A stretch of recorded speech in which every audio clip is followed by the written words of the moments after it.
most people that do watercolour or even oil painting or whatever like to do landscape. And of course, if you do a landscape, naturally one would want to paint trees. And it's very difficult actually to paint a tree. So I'm just going to give you one example today of an approach that's a bit more interesting than painting a brown tree trunk and just sticking a great lump of foliage on the top. So I'm going to show you one technique today, and we will go from there for future episodes.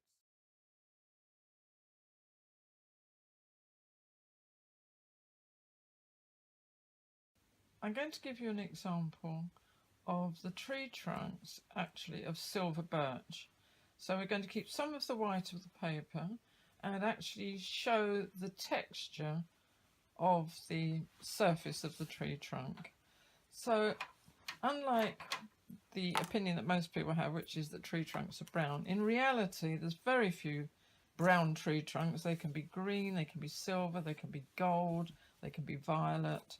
So I'm actually taking, almost at random, raw sienna, which is a transparent colour, and that happens to be Student's Quality. And I'm going to take Perylene Green, which is a fairly new colour that's been introduced by Winsor & Newton, and that is Artist Quality. It doesn't really matter, I'm just showing you that you don't have to be so particular. And I've got Vermilion, which is an orangey red, and that is Student's Quality. So with a pencil, any pencil, doesn't really matter, I'm going to draw a vertical line which is going to be one side of the tree trunk. I'm also going to suggest the other perimeter of the tree trunk. And when you're drawing a line, just let your hand relax, let your arm relax, and just bring it up the paper.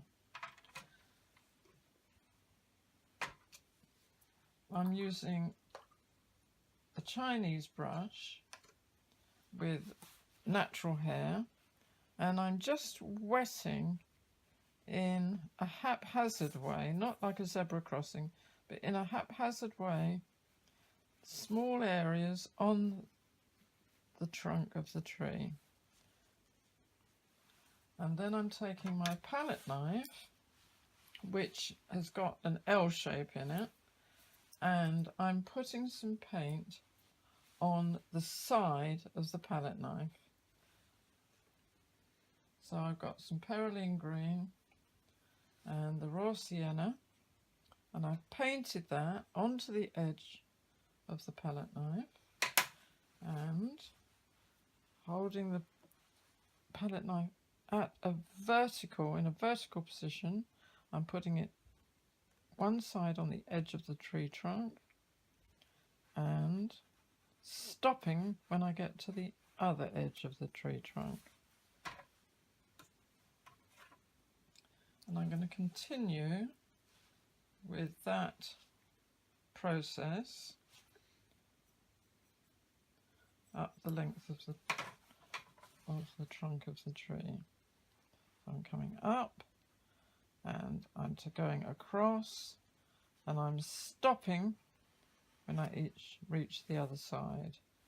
So as you can see, the paint is attracted to where the water is and doesn't actually go on the dry paper. I'm just going to add a little bit more here. It's up to you whether you titivate it or whether you leave it as it is.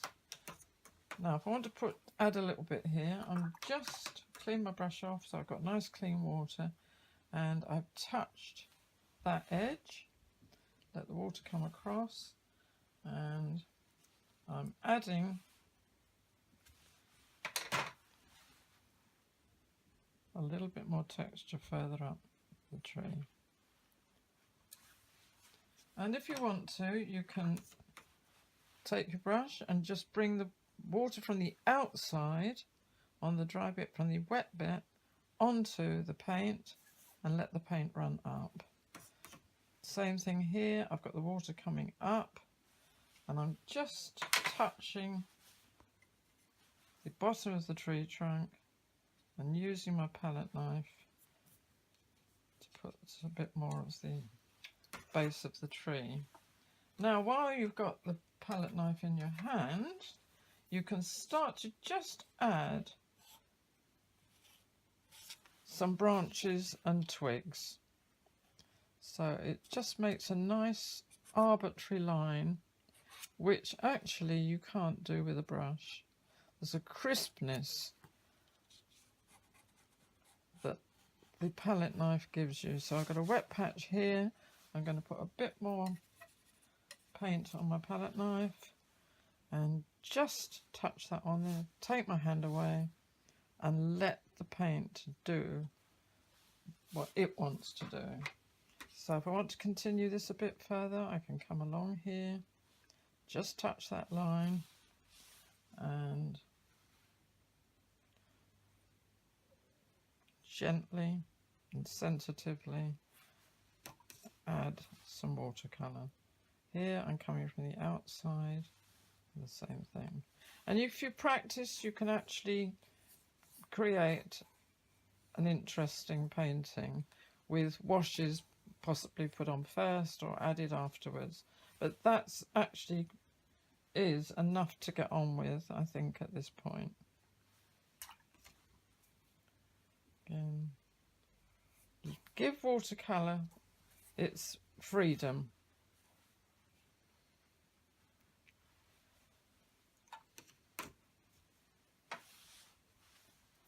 One more thing I could add is that I prepare my palette knife by, if you buy a new one, it is water resistant, so I burn the actual blade in a flame or a match over the cooker or whatever, and then I put some emulsion on and wiped it off, so it's actually more receptive to the watercolour.